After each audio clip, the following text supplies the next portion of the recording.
Sebelum belajar, kita seperti biasa tadarussan terlebih dahulu.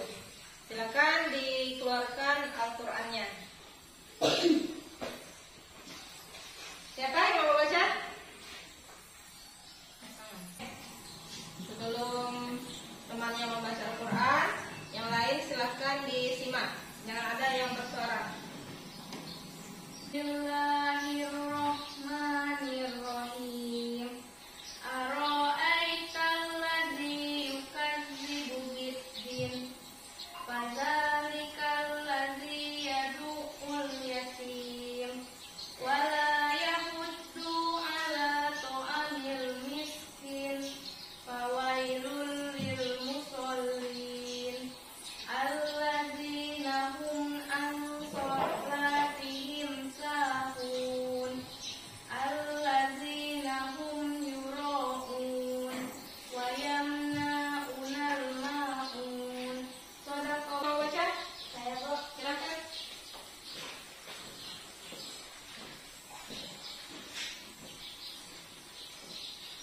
Bismillahirrahmanirrahim.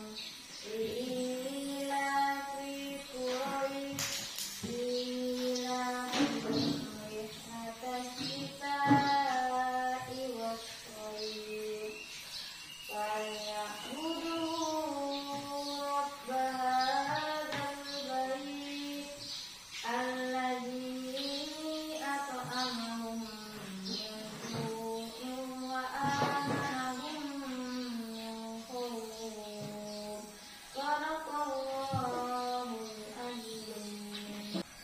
Shadaqallahul azim. Semoga baik yang membaca maupun yang mendengarnya mendapat rahmat dari Allah Subhanahu wa taala. Baiklah, untuk selanjutnya, untuk meningkatkan rasa nasionalisme kita, marilah kita menyanyikan salah satu dari lagu wajib nasional. Ibu minta semuanya berdiri. Ayo maju, maju, ayo maju, maju, ayo maju, maju. Terus Garuda Pakulah mendukungmu, Patriot Proklamasi sedia berkorban untukmu, Pancasila sentosa, pribadi bangsaku. Ayo maju, maju, ayo maju, maju, ayo maju, maju. Oke, sebelum belajar, Ibu minta semuanya silakan berdiri. Silakan bajunya dirapikan. Baik, silakan duduk kembali.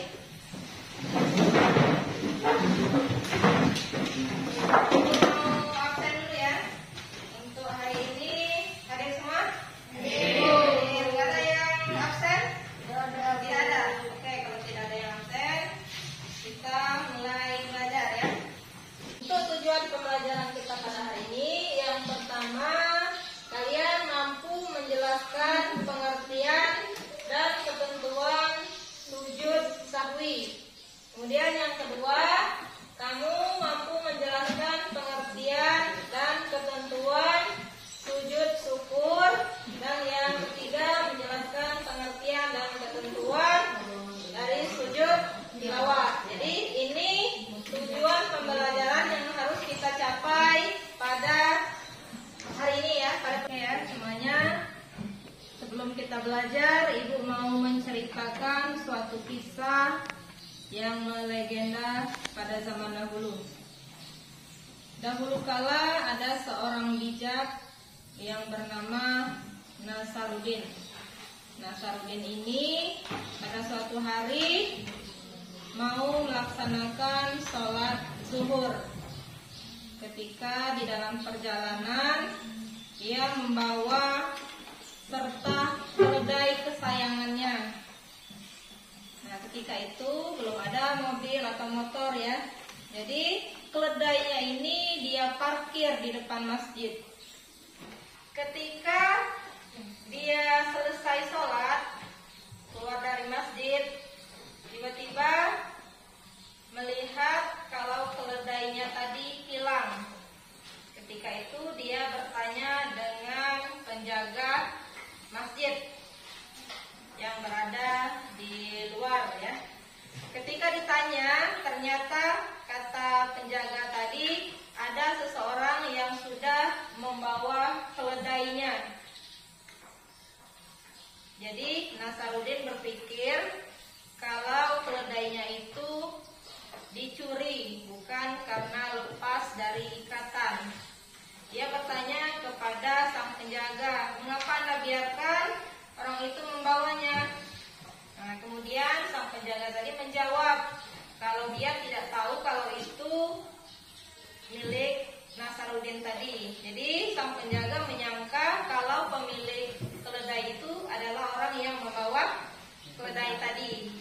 Nah, seketika itu Nasaruddin ini langsung sujud syukur. Nah, sang penjaga tadi heran mengapa Nasaruddin yang kehilangan keledainya malah sujud syukur. Nah, jadi dia bertanya mengapa Nasaruddin melakukan hal seperti itu. Jadi Nasaruddin tadi menjawab bahwasanya dia masih bersyukur bahwa hanya keledainya yang hilang, bukan pikirannya, bukan akal sehatnya, atau bahkan bukan keimanannya. Jadi masih bersyukur kalau kata kita Indonesia ini masih untung. Nah, jadi apapun keadaannya, apapun masalahnya, kita tetap harus bersyukur kepada Allah. Walaupun kita terkena musibah, walaupun kita mendapat nikmat, kita tetap harus bersyukur. Nah, jadi materi kita pada hari ini kita akan membahas mengenai sujud syukur dan juga sujud sahwi beserta sujud tilawah. Oke, sebelum kita belajar, ada yang mau bertanya? Kalau tidak ada, silakan lihat tayangan video berikut ini. Untuk kelompok belajar ya, ini sudah Ibu bagi dalam 3 kelompok. Jadi untuk kelompok yang pertama ini membahas tentang sujud sahwi. Ini kedua sujud syukur dan yang ketiga tentang sujud tilawah. Jadi sebelum kamu belajar, silakan dipahami dulu dari tayangan video di depan ya, supaya nanti diskusinya bisa mengerti. Hai sahabat Islam dan budi pekerti.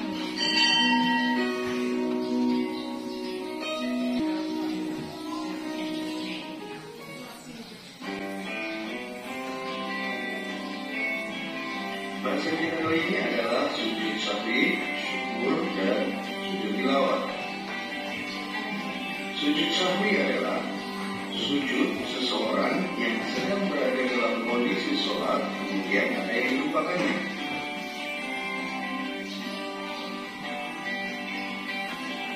Sebab-sebab yang menyebabkan seseorang melakukan sujud sahwi: lupa dalam melakukan jumlah gerakan sholat sehingga menjadi kurang atau berlebih dalam melakukannya, seperti ruku dilakukan 2 kali, sujud tidak pada tempatnya seperti membaca surat Al-Fatihah.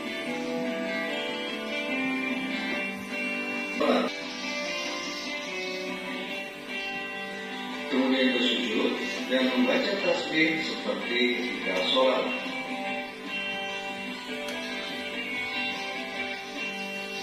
Apabila sejuta kotoran dan najis baik badan, pakaian, maupun tempatnya. Oke ya, untuk materi selanjutnya kita diskusi. Untuk masing-masing kelompok silahkan ditulis kesimpulan diskusinya di kertas pena ini, kemudian nanti dipaparkan di depan kelas. Paham? Oke.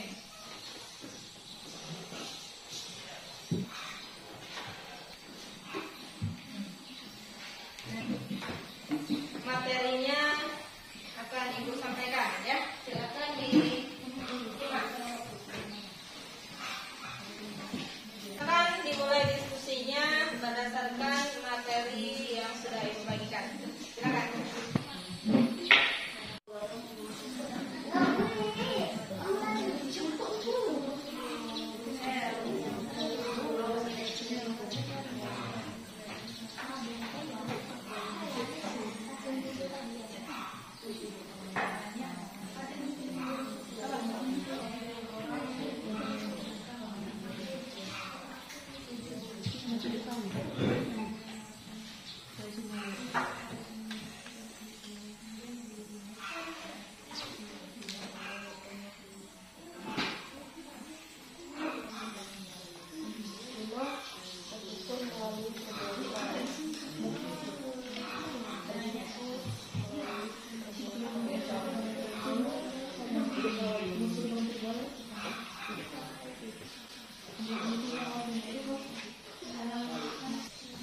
Dari kelompok 1 ingin bertanya kepada kelompok 3.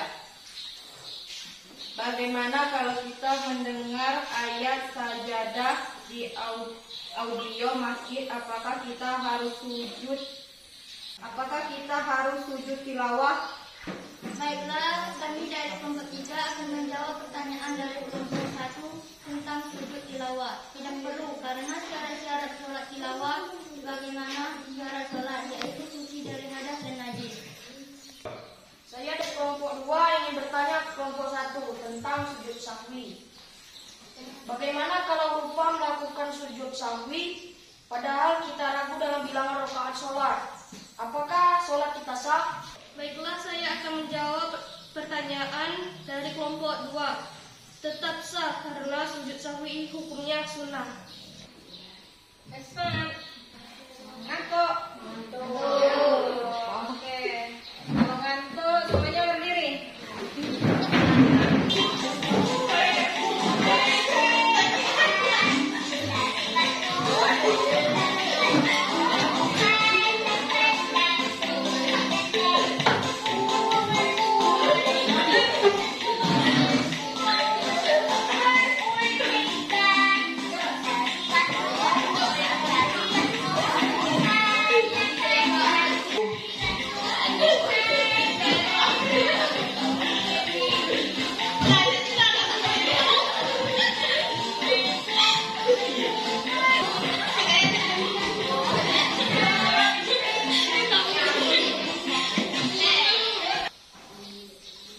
Baiklah ya, untuk pemahaman kita tentang materi pada hari ini, Ibu meminta kalian mengerjakan lembar kerja.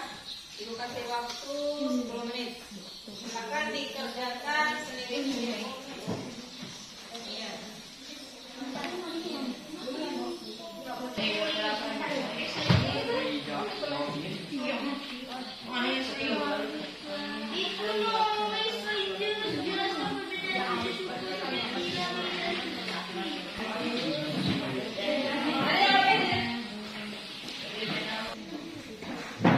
Buka buku. Paket.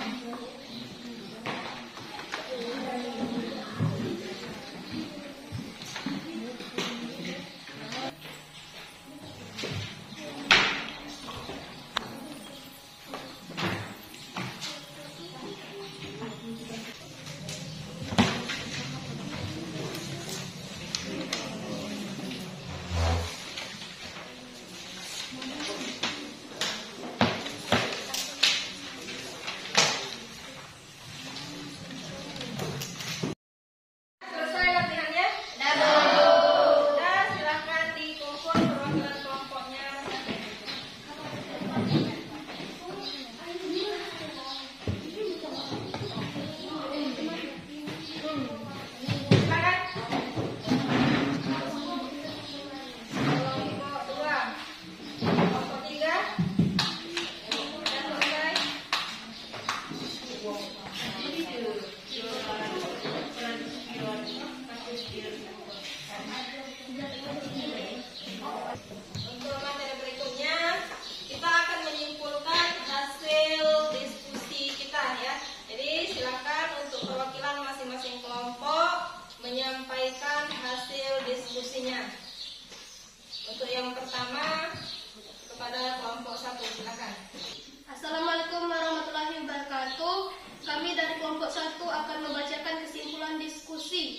lain hikmah sujud sahwi. Hikmah sujud sahwi dalam kehidupan sehari-hari adalah segera memohon ampun dan mengingat Allah di saat melakukan kesalahan. Selanjutnya silakan kelompok 2. Assalamualaikum warahmatullahi wabarakatuh. Kami dari kelompok 2 akan menyimpulkan hasil diskusi kami mengenai cara mensyukuri nikmat Allah asalkan dari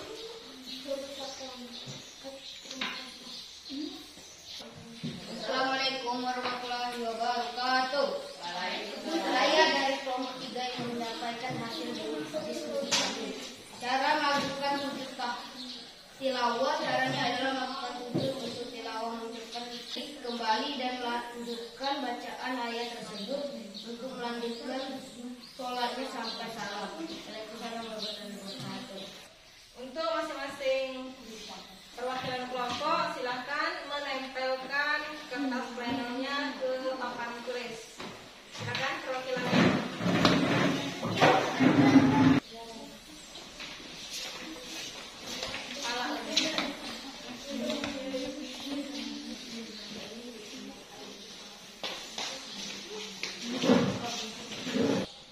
Baiklah, sebelum kita mengakhiri materi pada hari ini, Ibu minta salah satu dari kalian untuk mempraktekkan salah satu dari materi kita tentang sujud sahwi, sujud syukur, dan sujud tilawah.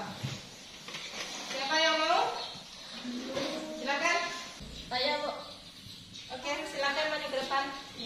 Terakhir, baca bacaan tasyahud akhir. Tangan diletakkan sebagaimana kita tasyahud akhir. Baca tasyahud akhir. Asyhadu an la ilaha illallah wa asyhadu anna Muhammadar Rasulullah. Alamin innaka hamidum majid. Nah, bangun. Coba Nina sujud kembali. Coba tangannya. Bangun lagi. Baru salam. Assalamualaikum. Assalamualaikum warahmatullahi wabarakatuh. Satu lagi ya. Teman kamu akan mempraktekkan sujud sahwi. Jadi silakan yang lain simak ya. Oke. Posisi dalam keadaan tasyahud akhir. Coba. Sekarang silakan baca bacaan tahiyat akhir.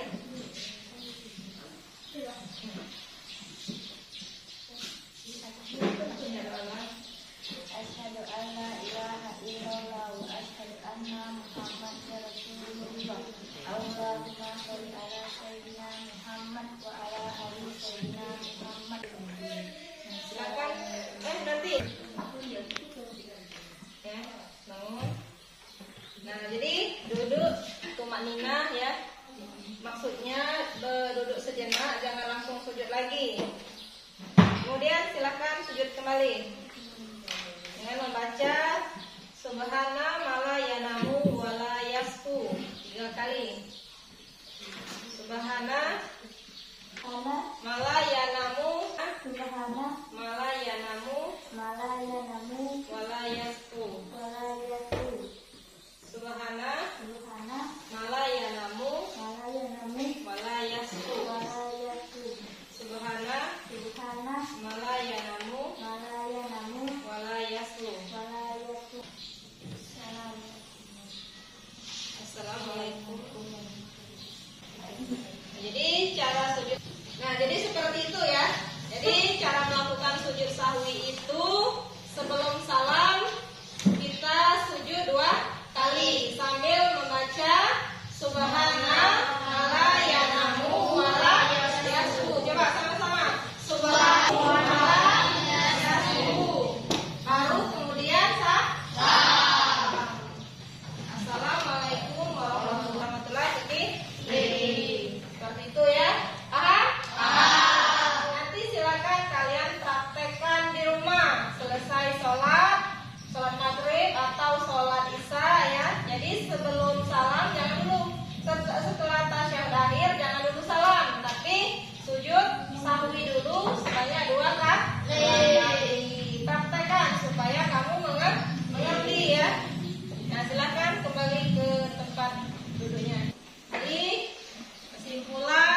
mendapat nikmat ataupun terhindar dari musibah. Jadi apapun keadaannya, kita mau mendapat nikmat ataupun sedang mengalami ujian, kita tetap harus bersyukur kepada Allah. Nah, untuk sujud yang ketiga, kesimpulannya sujud tilawah yaitu kita lakukan ketika mendengar ayat-ayat sajadah yang ada di dalam Al-Quran, baik itu ketika kita sholat maupun di luar sholat. Hikmahnya untuk apa? Supaya bacaan Al-Quran yang kita baca atau yang kita dengar itu mendapat rahmat dari Allah, dan kita membaca Al-Quran itu terhindar dari gangguan setan. Nah, mungkin itu saja kesimpulan dari materi kita pada hari ini. Untuk minggu depan silakan kalian pelajari bab kelima, itu tentang makanan dan minuman yang halal dan yang haram. Ya, silakan kamu pelajari. Untuk tugas di rumah nanti silakan materinya Ibu kirim melalui grup WhatsApp. Kamu lihat di situ. Nanti minggu depan juga silakan di